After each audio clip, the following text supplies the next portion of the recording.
কি করার, আল্লাহ বিল্লাহ ছাড়া তো আর কিছু করার নাই। আল্লাহর কাছে মাপ চান। ডাক্তার, এটা আমার কি হুনাইলো? এখন আমি কি করবো?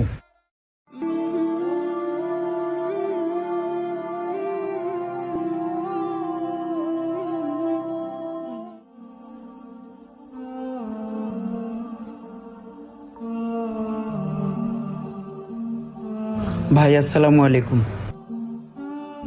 হায় রে মানুষ, 2 দিনের দুনিয়ায় মানুষ কত কিছুই না করে।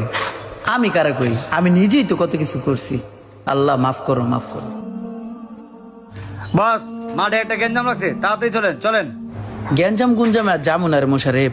তুই একটা কাম কর, এই 1000 টাকা লইয়া বাজার বুজার করে বাসায় জায়গা। আপনি যাইবেন না? না না, আর যাবো না, তুই গাড়িটা থুয়ে যা। ভাইয়া আসসালামু আলাইকুম। ওয়ালাইকুম আসসালাম। ভাইয়া আপনার গাড়িটা, ভাইয়া দয়া করে আপনার গাড়িটা নিয়ে যান। মনে কিছু করেন না, অনেক বেয়াদবি করছি আপনার